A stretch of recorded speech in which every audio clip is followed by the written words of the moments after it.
What is up, everybody? Welcome back. This is Slythe here, and welcome to another episode on CrossLab here. I'll talk to you last week about a little new stream I was starting.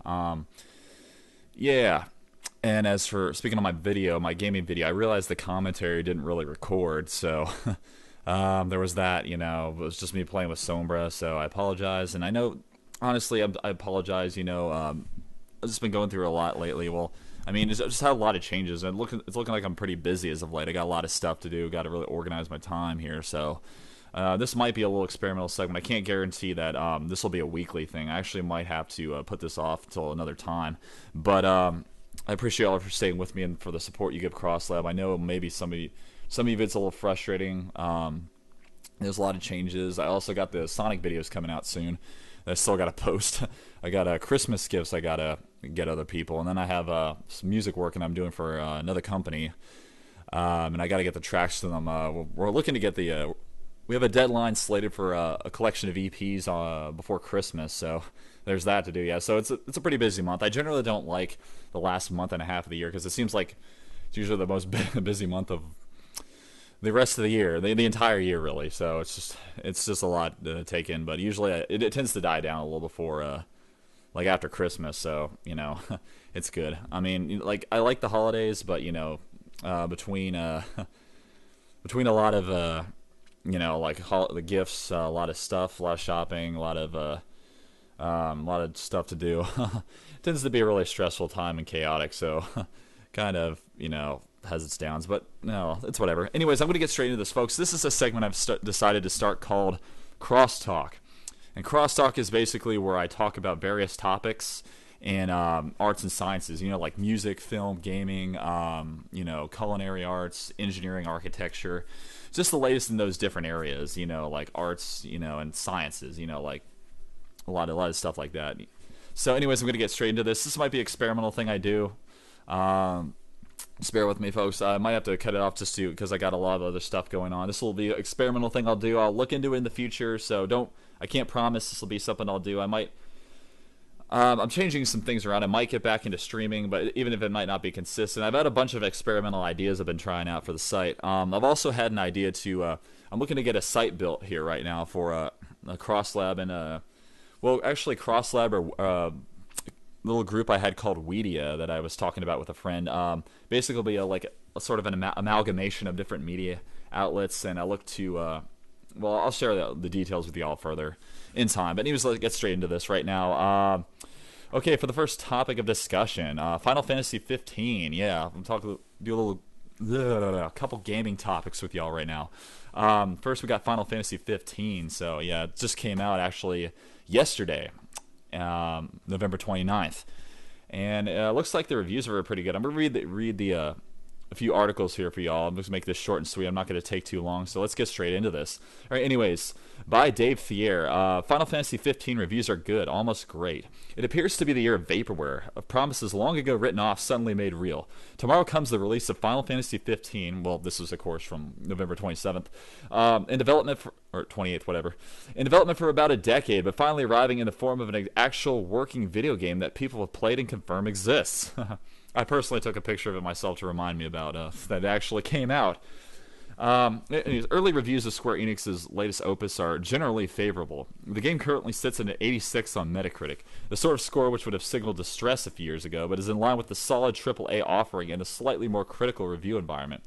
By all reports, the core of the game is lovely, with a beautiful world, memorable characters, and a general sense of excitement and possibility. Criticisms mostly involve a sense of unevenness that is more or less unavoidable with a game that's been simmering for this long. Opposite rules apply to games and soup, of course.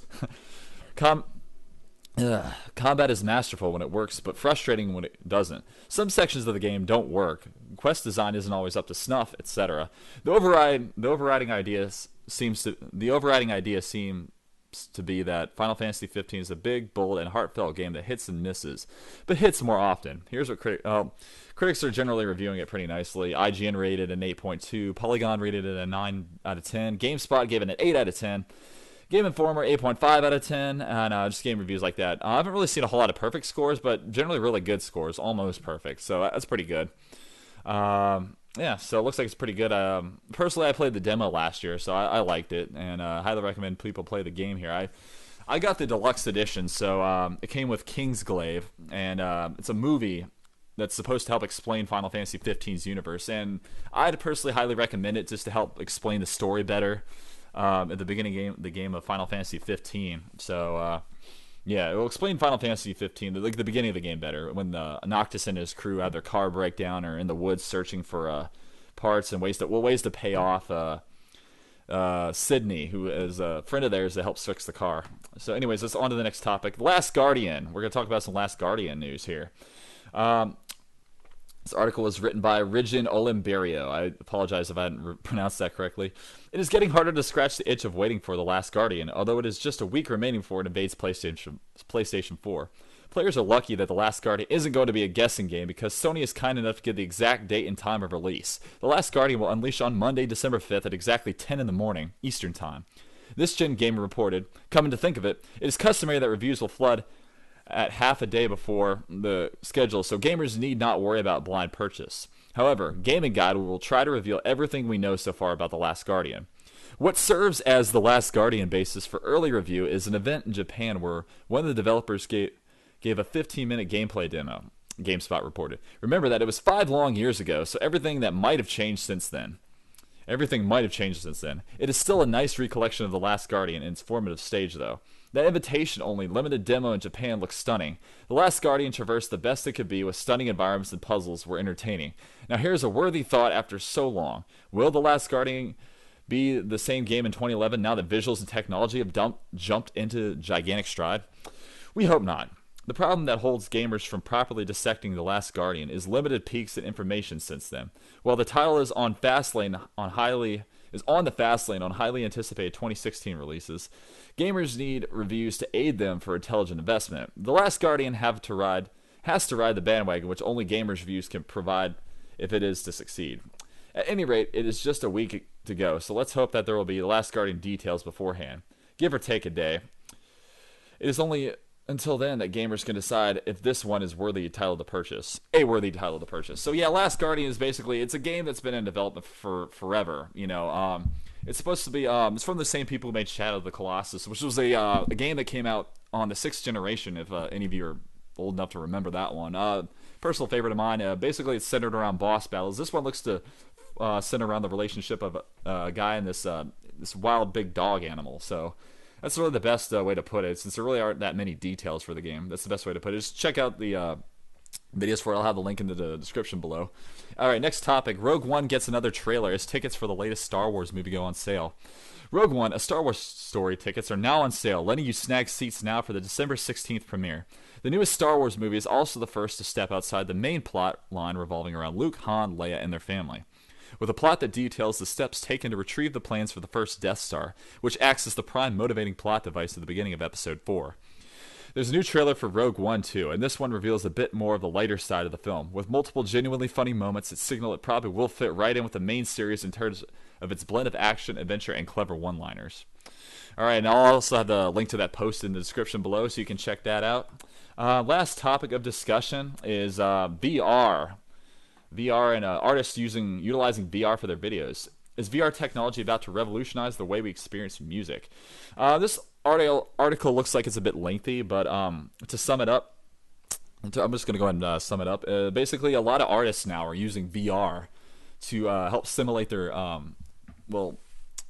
improve or go along with their music videos. And I think it's a really neat idea, personally. I'd like to see where this one goes. You have artists like Bjork, Dawn. You even have some other artists. What else you got here? You have Ash Kusha. He is if you might not know, he's basically where is he here? He's a Iranian-born, London-based producer that's worked with the Wave VR to perform live virtual reality shows as both London's Institute of Contemporary Arts and on Boiler Room, of course. Anyways, a lot of these artists are really incorporating this virtual reality, with headsets like PlayStation VR. You got HTC Vive. You also have the already established Oculus Rift. Basically, these artists are really incorporating a lot of their the elements of VR into their music videos. So I think that's personally a good thing, interesting topic to look into, and something to keep an eye on in the future. All right. That basically sums it up for this little video here. What am I at right now? Ooh, 10 minutes. Okay, that was a bit long. So, all right, folks. Well, I hope you enjoyed this little segment. Honestly, I think it's something I'm just experimenting with right now. I'm going to flesh it out a bit more. It's just something I'm kind of throwing at the wall and see what sticks. But yeah, I promise I'll get into some more gaming videos for you all here later. I'll have some music up, maybe, hopefully in the near future. I might have to see where that goes. I know I haven't really done a whole lot since Weapons of Mass Discussion, just because I've been putting it on the back burner and focusing more on CrossLab and or Weedia, and just getting a site established for them, really getting off the ground. A lot to come in the future. Just a really hectic moment right now. So I promise y'all I'll get straight into that later in the future. So anyways, for now, take it easy, and you all take it easy. Peace. Scientist out. Scientist. Slife out.